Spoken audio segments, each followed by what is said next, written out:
Hi friends, ನಮಸ್ಕಾರ. ಮತ್ತೊಮ್ಮೆ ತಮಗೆಲ್ಲ ಪೂಯಾಸ್ ಕಿಚನ್ಗೆ ಸ್ವಾಗತ. ಇವತ್ತು ತುಂಬಾ ರುಚಿಕರವಾದಂಥ ನಾರ್ತ್ ಇಂಡಿಯನ್ ಡಿಶ್ ದಾಲ್ ತಡ್ಕ ಮಾಡೋದು ಹೇಗೆ ಅಂತ ನೋಡೋಣ. ಅದಕ್ಕೆ ಮುಂಚೆ ನೀವಿನ್ನು ನಮ್ಮ ಚಾನಲ್ಗೆ ಸಬ್ಸ್ಕ್ರೈಬ್ ಆಗಿಲ್ಲ ಅಂದರೆ ಖಂಡಿತ ಸಬ್ಸ್ಕ್ರೈಬ್ ಮಾಡ್ಕೊಳ್ಳಿ. ಹಾಗೆ ಪಕ್ಕದಲ್ಲಿರೋಂಥ ಬೆಲ್ ಐಕಾನ್ನ ಕ್ಲಿಕ್ ಮಾಡಿ. ಹಾಗೆ ಫೇಸ್ಬುಕ್ನಲ್ಲಿ ಕೂಡ ನಮ್ಮ ಪೇಜ್ನ ಫಾಲೋ ಮಾಡಿ. ಹಾಗಿದ್ರೆ ಈಗ ದಾಲ್ ತಡ್ಕ ಮಾಡೋದು ಹೇಗೆ ಅಂತ ನೋಡೋಣ. ಇದಕ್ಕೆ ಮೊದಲಿಗೆ 1 ಕಪ್ಪಷ್ಟು ತೊಗರಿಬೇಳೆ, ಹಾಗೆ 1 ಕಪ್ಪಷ್ಟು ಹೆಸರುಬೇಳೆ ತೊಗೊಂಡಿದ್ದೀನಿ. ನೋಡಿ, ನಾನು ಈ ಚಿಕ್ಕ ಕಪ್ಪಲ್ಲಿ ಈ ಎಲ್ಲ ಬೇಳೆಗಳನ್ನ ತೊಗೊಂಡಿದ್ದೀನಿ. ಹಾಗೆ 1 ಕಪ್ಪಷ್ಟು ಮಸೂರ್ ದಾಲ್ನ ತೊಗೊಂಡಿದ್ದೀನಿ. ಇಲ್ಲಿ ನಿಮಗೆ ಬೇಕಂದರೆ ಬರೀ ಹೆಸರುಬೇಳೆ ಅಥವಾ ಹೆಸರುಬೇಳೆ ತೊಗರಿಬೇಳೆ ಮಾತ್ರನೇ ಹಾಕ್ಕೋಬೋದು. ಮಸೂರ್ ದಾಲ್ ಇಲ್ಲ ಅಂದರೆ ಸ್ಕಿಪ್ ಕೂಡ ಮಾಡ್ಕೋಬೋದು. ಆದರೆ ಮಸೂರ್ ದಾಲ್ ಹಾಕ್ಕೊಳ್ಳೋದ್ರಿಂದ ಟೇಸ್ಟ್ ಚೆನ್ನಾಗಿ ಎನ್ಹಾನ್ಸ್ ಆಗುತ್ತೆ. ಈ ಬೇಳೆಗಳನ್ನೆಲ್ಲ ಚೆನ್ನಾಗಿ 2 ಸಾರಿ ತೊಳ್ಕೊಂಡು ಅದು ಮುಳುಗುವಷ್ಟು ನೀರು ಹಾಕ್ಕೊಂಡು 1 ಟೀ ಸ್ಪೂನಷ್ಟು ಎಣ್ಣೆ, ಹಾಗೆ 1/4 ಟೀ ಸ್ಪೂನಷ್ಟು ಅರಿಶಿನ ಹಾಕ್ಕೊಂಡಿದ್ದೀನಿ. ಇದನ್ನ 1 ವಿಷಲ್ ಕೂಗೋಕೆ ಇಟ್ಕೊಂಡು ಒಗ್ಗರಣೆಗೆ ಸಿದ್ಧ ಮಾಡ್ಕೊಳ್ತಾ ಇದ್ದೀನಿ. ನೋಡಿ, ಇಲ್ಲಿ ನಾನು 3 ಟೇಬಲ್ ಸ್ಪೂನಷ್ಟು ಎಣ್ಣೆ ತೊಗೊಂಡಿದ್ದೀನಿ. ಈ ಎಣ್ಣೆ ಕಾದ ನಂತರ 1 ಟೀ ಸ್ಪೂನಷ್ಟು ಜೀರಿಗೆ ಹಾಕ್ಕೊಂಡಿದ್ದೀನಿ. ಈ ಜೀರಿಗೆ ಸ್ವಲ್ಪ ಫ್ರೈ ಆದ ನಂತರ ಇದಕ್ಕೆ 2 ಪಲಾವ್ ಎಲೆ, ಹಾಗೆ 2 ಸಣ್ಣದಾಗಿ ಕಟ್ ಮಾಡ್ಕೊಂಡಿರೋಂಥ ಹಸಿಮೆಣಸಿನ್ಕಾಯಿ ಹಾಕ್ಕೊಂಡಿದ್ದೀನಿ. ಮತ್ತು 1 ಇಂಚಷ್ಟು ಶುಂಠಿ ಮತ್ತು 5-6 ಎಸಳು ಬೆಳ್ಳುಳ್ಳಿನ ಈ ರೀತಿ ಸಣ್ಣದಾಗಿ ತುರಿದು ಹಾಕ್ಕೊಂಡಿದ್ದೀನಿ, ಅಥವಾ ಸಣ್ಣದಾಗಿ ಕಟ್ ಮಾಡಿ ಕೂಡ ಹಾಕ್ಕೋಬೋದು. ಆದರೆ ಪೇಸ್ಟ್ ಹಾಕ್ಕೊಂಡ್ರೆ ಅದು ಅಷ್ಟೊಂದು ಟೇಸ್ಟ್ ಕೊಡೋದಿಲ್ಲ. ಇದು ಸ್ವಲ್ಪ ಫ್ರೈ ಆದ ನಂತರ ಇದಕ್ಕೆ 2 ಈರುಳ್ಳಿನ ಈ ರೀತಿ ಸಣ್ಣದಾಗಿ ಕಟ್ ಮಾಡಿ ಹಾಕ್ಕೊಂಡಿದ್ದೀನಿ. ಈ ಈರುಳ್ಳಿನೂ ಅಷ್ಟೇ ಚೆನ್ನಾಗಿ ಫ್ರೈ ಮಾಡಬೇಕು, ಹಸಿ ವಾಸನೆ ಎಲ್ಲ ಹೋಗೋ ರೀತಿ ಫ್ರೈ ಮಾಡ್ಕೋಬೇಕು. ಇಲ್ಲಿ ಒಗ್ಗರಣೆಗೂ ಕೂಡ ಅಷ್ಟೇ ಎಣ್ಣೆ ಆದರೂ ಬಳಸ್ಕೋಬೋದು, ಅಥವಾ ತುಪ್ಪ ಅಥವಾ ಬೆಣ್ಣೆ ಕೂಡ ಹಾಕ್ಕೋಬೋದು. ಟೇಸ್ಟ್ ಚೆನ್ನಾಗಿ ಕೊಡುತ್ತೆ. ಈಗ ನೋಡಿ, ಇದು ಈರುಳ್ಳಿ ಲೈಟಾಗಿ ಕಲರ್ ಚೇಂಜ್ ಆಗೋದಕ್ಕೆ ಶುರುವಾಗಿದೆ. ಈಗ ಇದಕ್ಕೆ 2 ಟೊಮೆಟೊನ ಈ ರೀತಿ ಸಣ್ಣದಾಗಿ ಕಟ್ ಮಾಡಿ ಹಾಕ್ಕೊಂಡಿದ್ದೀನಿ. ಇದನ್ನ ಕೂಡ ಅಷ್ಟೇ ಚೆನ್ನಾಗಿ ಫ್ರೈ ಮಾಡ್ಕೋಬೇಕು. ಇಲ್ಲಿ ಸ್ವಲ್ಪ ಹುಳಿಯಾಗಿ ಬರಲಿ ಅನ್ನೋದಾದರೆ ಸ್ವಲ್ಪ ಟೊಮೆಟೊನ ಕೂಡ ಜಾಸ್ತಿಯಾಗಿ ಹಾಕ್ಕೋಬೋದು. ಹೀಗೆ ಚೆನ್ನಾಗಿ ಮಿಕ್ಸ್ ಮಾಡಿಕೊಂಡು ಇದಕ್ಕೆ 1 ಟೀ ಸ್ಪೂನಷ್ಟು ಅಚ್ಕಾರದ ಪುಡಿ ಹಾಕ್ಕೊಂಡಿದ್ದೀನಿ. ಈಗಾಗಲೇ ಹಸಿಮೆಣಸಿನ್ಕಾಯಿ ಹಾಕ್ಕೊಂಡಿರೋದ್ರಿಂದ ನೋಡಿಕೊಂಡು ನಿಮ್ಮ ಖಾರಕ್ಕೆ ಅನುಗುಣವಾಗಿ ಅಚ್ಕಾರದ ಪುಡಿ ಹಾಕ್ಕೊಳ್ಳಿ. ಹಾಗೆ 1 ಟೀ ಸ್ಪೂನಷ್ಟು ಧನಿಯಾ ಪೌಡರು, 1/4 ಟೀ ಸ್ಪೂನಷ್ಟು ಅರಿಶಿನ ಹಾಕ್ಕೊಂಡಿದ್ದೀನಿ. ಹಾಗೆ ರುಚಿಗೆ ತಕ್ಕಷ್ಟು ಉಪ್ಪು ಹಾಕ್ಕೊಂಡಿದ್ದೀನಿ. ಈಗಾಗಲೇ ಅರಿಶಿನ ನಾನು ಬೇಳೆಗಳು ಬೇಯೋದಕ್ಕೆ ಕೂಡ ಹಾಕ್ಕೊಂಡಿರೋದ್ರಿಂದ ನಾನು 1/4 ಟೀ ಸ್ಪೂನಷ್ಟು ಹಾಕ್ಕೊಂಡಿದ್ದೀನಿ.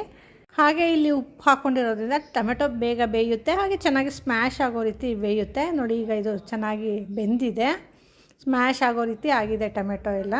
ಈಗ ಇದಕ್ಕೆ ನಾನು 1 ಟೀ ಸ್ಪೂನಷ್ಟು ಗರಂ ಮಸಾಲನ ಹಾಕ್ಕೊಳ್ತಾ ಇದ್ದೀನಿ. ಈ ಗರಂ ಮಸಾಲ ಹಾಕ್ಕೊಂಡು ಚೆನ್ನಾಗಿ ಮಿಕ್ಸ್ ಮಾಡಿಬಿಟ್ಟು ಈ ಮಸಾಲೆಗಳೆಲ್ಲ ಚೆನ್ನಾಗಿ ಬೇಯೋದಕ್ಕೆ 1-2 ನಿಮಿಷ ಬಿಟ್ಟಿದ್ದೀನಿ.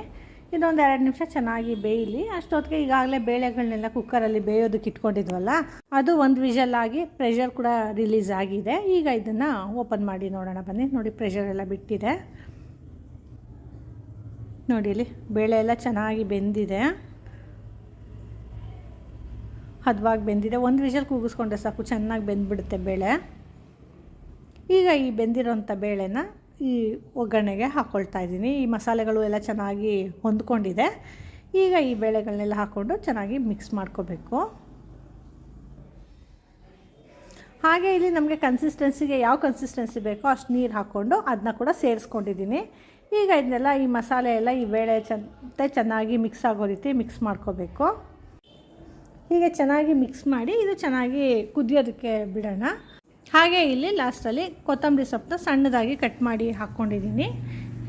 ಹೀಗೆ ಕೊತ್ತಂಬರಿ ಸೊಪ್ಪನ್ನ ಹಾಕ್ಕೊಂಡು ಚೆನ್ನಾಗಿ ಮಿಕ್ಸ್ ಮಾಡಿಕೊಂಡ್ರೆ ರುಚಿಕರವಾದಂಥ ದಾಲ್ ಫ್ರೈ ಸಿದ್ಧ ಆಗುತ್ತೆ. ಇದಕ್ಕೆ ಒಂದು ತಡ್ಕ ಹಾಕಿದ್ರೆ ಅದನ್ನು ದಾಲ್ ತಡ್ಕ. ಈ ದಾಲ್ ಫ್ರೈ ಕೂಡ ಹಾಗೆ ತಿನ್ನೋದಕ್ಕೆ ಚೆನ್ನಾಗಿರುತ್ತೆ, ಆದರೆ ಕಲರ್ಫುಲ್ ಆಗಿ ಕಾಣೋದಕ್ಕೆ ದಾಲ್ ತಡ್ಕನ ಒಂದು ದಾಲ್ ತಡ್ಕದು ಒಗ್ಗರಣೆ ಹಾಕ್ಕೊಳ್ಳೋಣ. ಇಲ್ಲಿ ತಡ್ಕಾಗೆ ನಾನು 1-2 ಟೇಬಲ್ ಸ್ಪೂನಷ್ಟು ಎಣ್ಣೆ ಹಾಕ್ಕೊಂಡಿದ್ದೀನಿ. ಈ ಎಣ್ಣೆ ಸ್ವಲ್ಪ ಬಿಸಿ ಆದ ನಂತರ ಇದಕ್ಕೆ 1/2 ಟೀ ಸ್ಪೂನಷ್ಟು ಜೀರಿಗೆ ಹಾಕ್ಕೊಂಡಿದ್ದೀನಿ. ಹಾಗೆ 1/4 ಟೀ ಸ್ಪೂನಷ್ಟು ಕಾಶ್ಮೀರಿ ರೆಡ್ ಚಿಲ್ಲಿ ಪೌಡರ್ ಹಾಕ್ಕೊಂಡಿದ್ದೀನಿ. ಈ ಕಾಶ್ಮೀರಿ ರೆಡ್ ಚಿಲ್ಲಿ ಪೌಡರ್ ಹಾಕ್ಕೊಳ್ಳೋದ್ರಿಂದ ಈ ತಡ್ಕ ಒಳ್ಳೆ ಕಲರ್ ಬರುತ್ತೆ. ಹಾಗೆ 1-2 ಕೆಂಪು ಮೆಣಸಿನ್ಕಾಯಿನ ಕೂಡ ಹಾಗೆ ಹಾಕ್ಕೊಂಡಿದ್ದೀನಿ. ಲಾಸ್ಟಲ್ಲಿ ಸ್ವಲ್ಪ ಸಣ್ಣದಾಗಿ ಕಟ್ ಮಾಡ್ಕೊಂಡಿರೋಂಥ ಕೊತ್ತಂಬರಿ ಸೊಪ್ಪನ್ನ ಕೂಡ ಹಾಕ್ಕೊಂಡಿದ್ದೀನಿ. ಹಾಗೆ ಡಾಬಾ ಸ್ಟೈಲಲ್ಲಿ ಬೇಕಂದರೆ ಸಣ್ಣದಾಗಿ ಕಟ್ ಮಾಡ್ಕೊಂಡಿರೋಂಥ ಬೆಳ್ಳುಳ್ಳಿ ಕೂಡ ಹಾಕ್ಕೊಂಡ್ರೆ ತುಂಬಾ ಚೆನ್ನಾಗಿರುತ್ತೆ.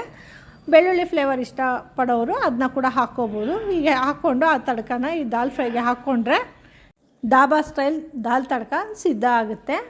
ನೋಡಿದ್ರೆ ಎಷ್ಟು ಕಲರ್ಫುಲ್ಲಾಗಿ, ಹಾಗೆ ರುಚಿ ಕೂಡ ಅಷ್ಟೇ ತುಂಬಾ ಚೆನ್ನಾಗಿರುತ್ತೆ. ರೋಟಿ, ನಾನ್ ಅಥವಾ ಚಪಾತಿ ಜೊತೆ ಕೂಡ ತುಂಬ ಚೆನ್ನಾಗಿರುತ್ತೆ. ನೋಡಿದ್ರೆ ಡಾಬಾದಲ್ಲಿ ಮಾಡೋವಂಥ ದಾಲ್ ತಡ್ಕ ಎಷ್ಟು ಸುಲಭವಾಗಿ ಮನೆಯಲ್ಲೇ ಮಾಡ್ಕೋಬೋದಲ್ವ. ಹಾಗಿದ್ರೆ ಖಂಡಿತ ಟ್ರೈ ಮಾಡಿ, ಹೇಗೆ ಬಂತು ಅಂತ ನಮಗೆ ಫೀಡ್ಬ್ಯಾಕ್ ಕೊಡಿ. ಹಾಗೆ ಇಂಥ ಇನ್ನೂ ಹೆಚ್ಚು ವೀಡಿಯೋಸ್ಗಳಿಗಾಗಿ ನಮ್ಮ ಪೂಯಾಸ್ ಕಿಚನ್ನ ಲೈಕ್ ಮಾಡಿ, ಶೇರ್ ಮಾಡಿ, ಹಾಗೆ ಸಬ್ಸ್ಕ್ರೈಬ್ ಮಾಡಿ. ಧನ್ಯವಾದಗಳು.